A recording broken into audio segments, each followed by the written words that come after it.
Hi, my name is David William Weissner, and this is another episode of David Speaks. Today, I want to talk about my fascination with my car in high school and a little bit after that. When I was 17, I got my driver's license in Staten Island, New York, and I got passed down through the family my grandma's 1969 Oldsmobile Cutlass S. And I fell in love with this car right from the beginning. The car was a muscle car from the era that I love, from the 60s. And it had like a hold on me. I can't even explain it. I love this car so much. It had a 350 engine, 350 cc's, or inches, 350, cubic inches, 350, and it was very fast. It was in this weird blue color. So over the next few years, I changed it. I souped it up.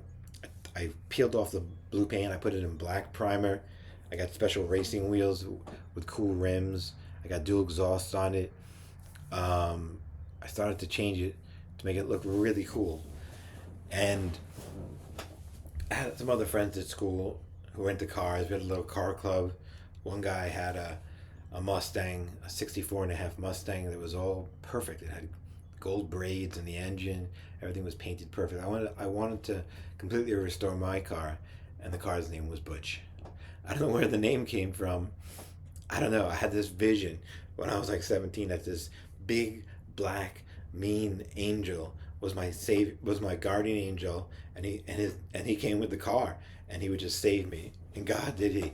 I was so crazy in that car. I just did crazy shit. I remember one time I was going down a street toward the 7-Eleven, and this car was coming straight at me. It was like a Camaro, I don't know, like a Camaro, 79 Camaro or something, a black car, coming right at me in Butch. And I was in the car with my two friends, my two best friends, and I was like, look at this. Who does this guy think he is? He thinks he owns the road? And I literally said, I'm going through this motherfucker. And we played my first and only game of chicken. So I lined it up. I lined up my car exactly at him, nose to nose, from down the street, and I floored it as fast as I can. And my friends freaked the fuck out. They screamed. I wasn't high. I wasn't drunk. Nothing I remember. And I just wanted to kill this guy for daring to own the road. So the tires screeched. The car was going up and up and up and up. The speedometer. He was coming right at me. And I screamed like, ah! Or just, I'm not going to do it here. I have other people, my roommates don't want to hear me scream, but I really screamed. Like a war cry. And let me tell you something. He moved at the last second. And Butch had won his only game of chicken. I was like a crazy person in this car. Nobody could believe I didn't get killed or get arrested. It's just so much shit with this car. I just loved it. I worked on him like every day. I took a job and at Wallbounds in Staten Island, basically just to feed my car addiction. Meaning all the money went to the car. In high school I didn't have a girlfriend. I had a bunch of hookups here and there with different people, women, but never had a steady girlfriend. And the car was like my girlfriend in some ways. I put all my time into it, all my money, my effort. People knew me in high school because of the car. There was this. I used to come late to school a lot. I didn't like the first class. It was like math or something. So I would put the car. There was like all this yellow line in front of the school, and then there was this little spot right in front of the school. Right in front of the school, there was no yellow line. So I would come in late, and I would park there every day. I don't know if it was illegal or not. I would just park there. That was my spot. And I don't know. The car became famous in the school. People would come up to me and be like, Dave, how's Butch doing? How's Butch doing? I'm like, all right, Butch is cool. Butch is fine. And that was my spot. That was my own spot. I think maybe eventually, like a year later, they gave me a ticket, and then I moved. But that was Butch's spot right in front.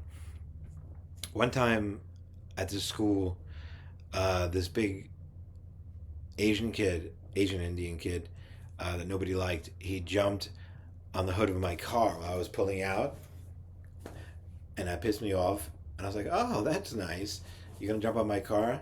We're going to go for a little ride. And again, I floored it. I went all the way down. I think it was Mountain View Avenue in front of Wagner High School, and it went faster and faster. He was holding on. And I said, "Shit, I can't get this motherfucker off." So I jammed on the brakes, and the car peeled to a stop. He went rolling off the car, flying, and I was like laughing. I was like, "Well, that's the last time you'll jump on my car or anybody's car, probably."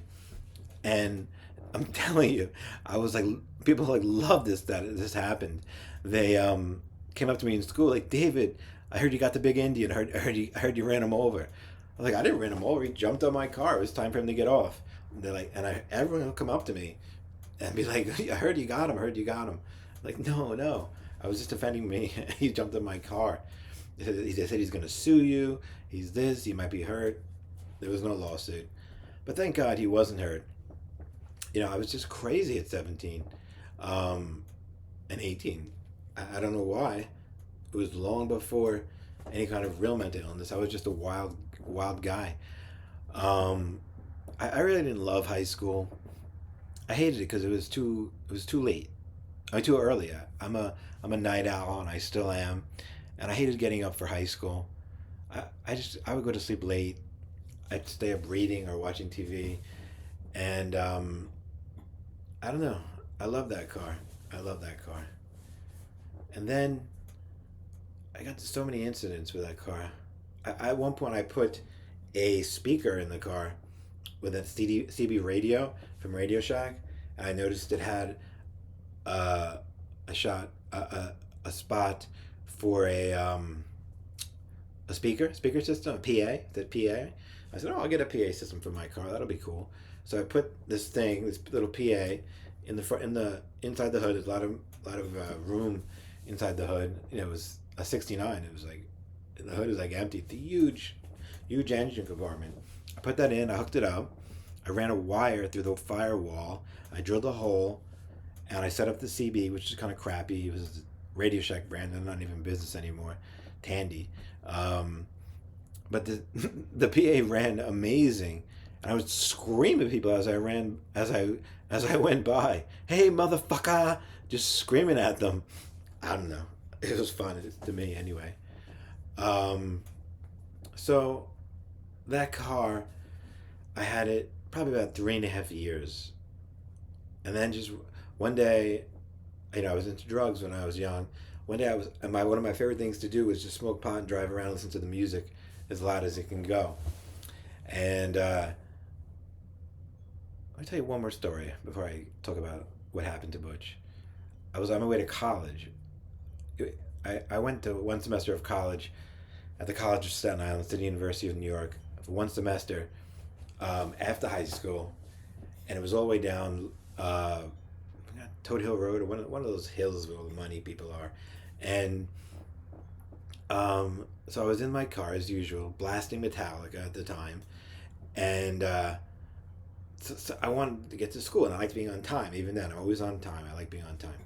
So there was this guy in front of me, this old guy, sort of with the gray hair, and he was going like, I don't know, 50 miles an hour down Ocean Terrace, and so I got pissed off, as I would do, and I went right on his ass with my music blasting through like incredible speaker system and everything that I installed myself. It was so loud, and I just leaned on Butch's horn the whole way down.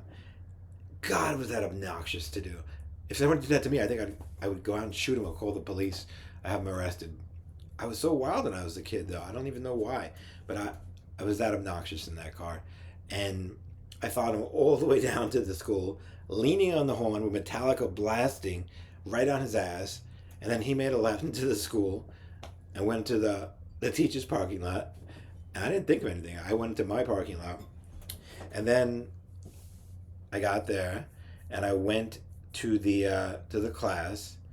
And so the professor comes in, like sweating, looking like he's just been through a war. And he was like shaking. And he's like, "Oh my God, I almost got killed down Ocean Terrace. Somebody was following me and trying to kill me. I thought I was going to die." And I was like shrinking down in my seat, thinking, "Oh God, I hope this guy doesn't recognize me. I'm going to fail on the first day of classes." But he never recognized me. And that was some typical behavior with Butch. I used to drive drunk on LSD, on pot, whatever we were doing at the time. My friends and I would drive drunk all the time. That's a terrible thing to do. I was very lucky that I didn't kill somebody or myself. I don't know. I don't know. I was young. It's not an excuse, but that was it. And so Butch um, came to an end one day when I was going. I was just smoking a joint, cruising with Butch like I always like to, enjoying myself, listening to music. I love music, and all of a sudden Butch just died. I think he threw a rod. All of a sudden I heard this from the engine, bang! This thing, and it just died in the middle of the road, and I, I went in neutral and I just braked him to the side. I had Butch towed back to my house, my mother's house, and there he would sit for 20 years. Meaning, I was 20 years old, and Butch had died, and I just let him die at that point. I couldn't afford a new engine. I couldn't afford anything. I had some, I think I worked as a landscaper there during the summer, did some other jobs. I would never have the money to fix him. And every year he would decay more and more. We finally put him in the backyard. He was in the driveway for a while. I don't even know how I moved him, but he was in the backyard, and that's where he sat for 20 years, and me with a broken heart. And what killed him could have killed any car that was souped up. I had a a carburetor, a 4-barrel carburetor that was too big for the engine, and used to. I souped it up with all kinds of. I bought headers, and I had all kinds of dual double pump for the carburetor to give it more gas. I did all kinds of things. I killed the car, and it broke my heart. And there the car sat for 20 years. And people would come all the time and try to buy him. And the only reason that the car was dead was because of my illness. You know, at age 19, I became bipolar because I used so much LSD that I screwed up my brain permanently. And I've been on medication on and off ever since. I've been on medication, the same medication now for 11 years, and I've been very stable. I've had a good life. But for 20 years, my car sat there, and all I wanted to do was fix them. Fix them. This is my book, Bipolar Disorder Through the Mind. It's on Amazon. Okay. There's a chapter on Butch in here, as well as other aspects of my life as a person with bipolar disorder. And it's been rough. It's been rough for real. I had a girlfriend in college, later on in college when I was better, in my 20s. And this girl wanted to fix up my car. And it would have cost like 40 grand by then. It was rusting, and I wouldn't let her. She had money. She was a very smart person. And she wanted to fix up my car for me as a present, birthday present. I just didn't feel like that was right. It was too much money. I let it sit there. I still dream about that car. Even as recently as a year or two ago, I still dream about that car. That's what the big effect that car had on me. This man used to come every year in the spring or whatever. He was an Oldsmobile expert. He was a judge.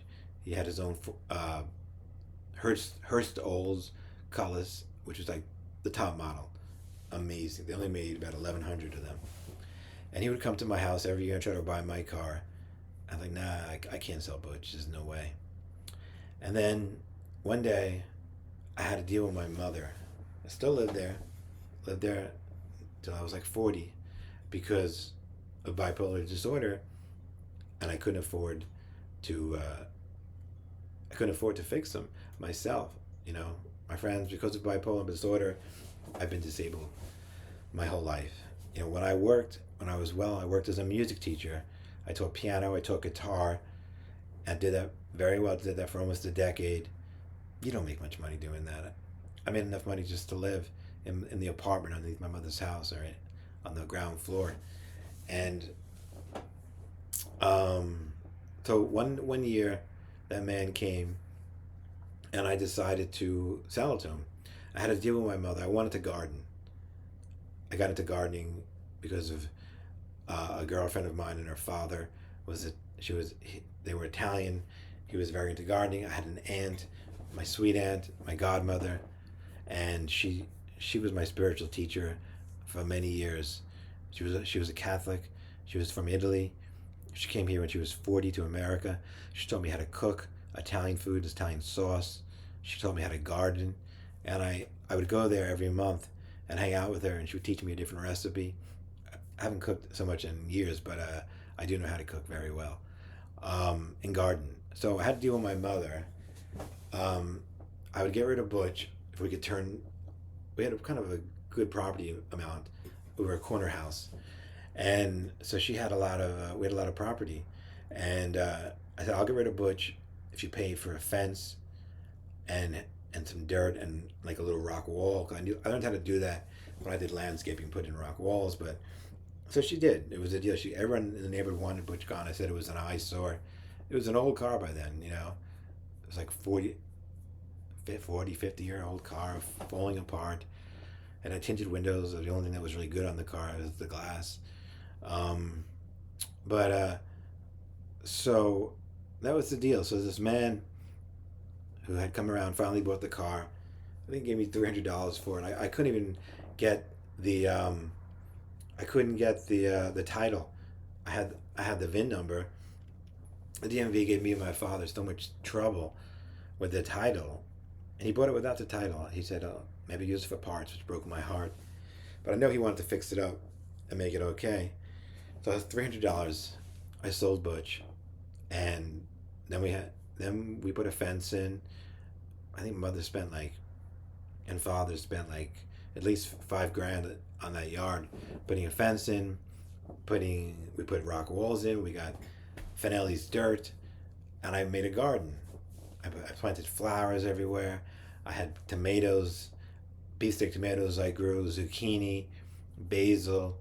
I had a strawberry field, all kinds of things, and I used it to cook everything fresh. Everything for like 3 or 4 years. I was very into my garden. I remember one year I bought 300 plants, some flowers, some little plants. I would go to the best nurseries and get the best plants.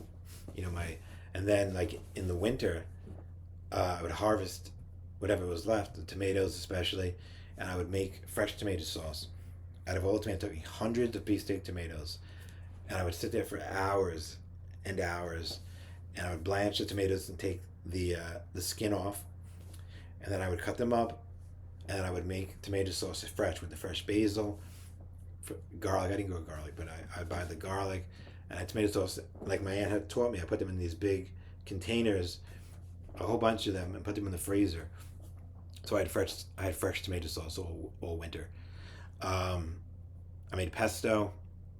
I would took the basil and put the pesto in the blender with I think I forgot the kind of nuts I use, pinoli nuts something. But I make basil, had that. Then I would eat it with tortellini during the winter or whatever. I love that garden. It was really cool. But Butch was gone, and it was probably best, because during my manic episodes, if I had a car like that, remember, before Butch died, I wasn't even manic. I was just a wild child. It was acid that turned me into a bipolar person with bipolar disorder. And I'm just going to leave it there today. Just this is another episode of David Speaks. I'm going to be putting up episodes every other night. I'm going to talk about my life. It's been a wild ride. It's been the good, the bad, the ugly. I'm not going to hide anything. I'm just going to let it fly. And if you want, you can find out everything. Yeah, I'm going to be a salesman for a little bit here. Please buy my book. It's on Amazon. It's Bipolar Disorder Through My Eyes, a memoir of hope. All right. Thank you, everyone. Good night.